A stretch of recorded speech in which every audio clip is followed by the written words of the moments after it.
ఎన్నిసార్లు విన్నా సరే మహాభారతం కొత్తగా ఉంటుంది, కొత్తగా అర్థమవుతుంది. ప్రతి పాత్రకు ప్రాముఖ్యత ఉంటుంది. మహాభారతం ఫస్ట్ ఎపిసోడ్ మీరు ఆల్రెడీ చూసే ఉంటారు. ఒకవేళ చూడకపోతే మన ఛానల్లో ఉంది, వెళ్ళి చూడండి. ఎందుకంటే ఈ వీడియో దానికి కంటిన్యూషన్.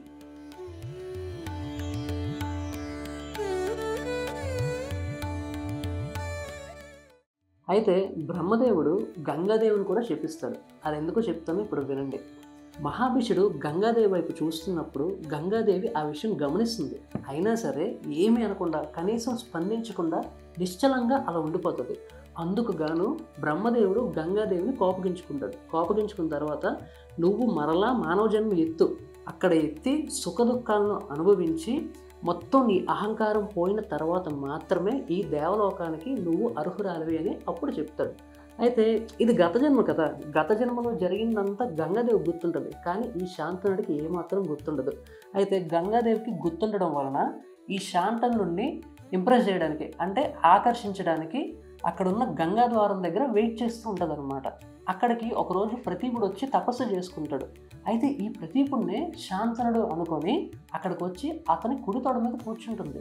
అప్పుడు ప్రతీపుడు గంగాదేవితో ఇలా అంటాడు, అమ్మా, కుడి తొడ మీద కేవలం కూతురు లేదా కోడలు మాత్రమే కూర్చుంటారు, నువ్వు నాకు కోడలు కాగలవు అని చెప్పి అక్కడి నుంచి వెళ్ళిపోతాడు. అదే మనం మాట్లాడుకున్నాం కదా, మహాభిషుడే మళ్ళీ శాంతనుడిగా పుట్టాడనమాట. అయితే ఒకరోజు ప్రతీపుడు శాంతనుడి దగ్గరికి వచ్చి, కుమార, గతంలో నా దగ్గరికి ఒక దివ్యకాంతి వచ్చింది, ఆమెకి నేను నిన్ను నా కోడలుగా చేసుకుంటాను అని చెప్పాను.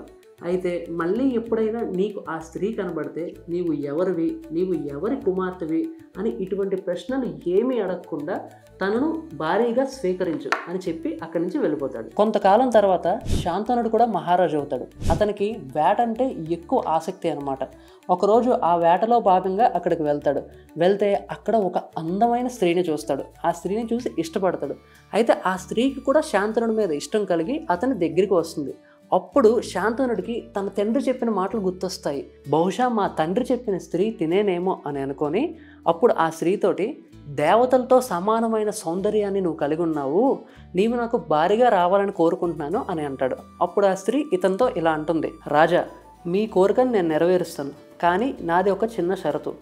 ఎప్పుడైనా నేను ఏదైనా చేస్తున్నప్పుడు నా కార్యానికి మీరు అడ్డు రాకూడదు, ఇది ఎందుకు చేస్తున్నావు అని నన్ను ప్రశ్నించకూడదు.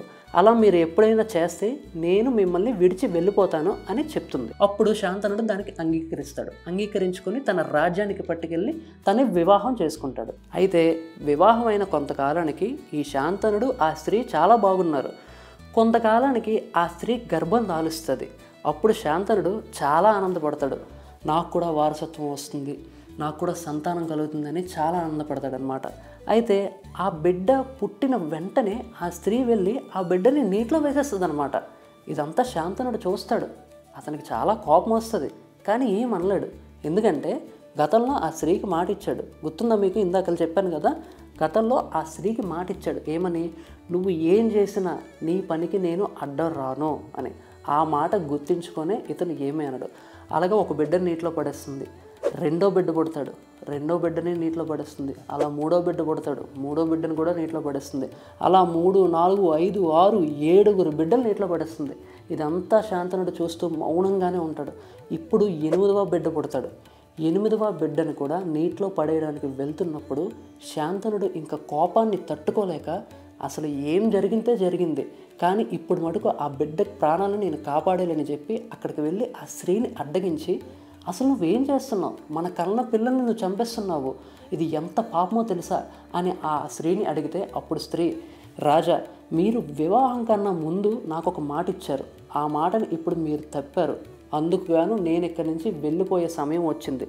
అంతకన్నా ముందు నేను ఎవరు అని మీరు అడిగారు కదా, నేను గంగాదేవిని.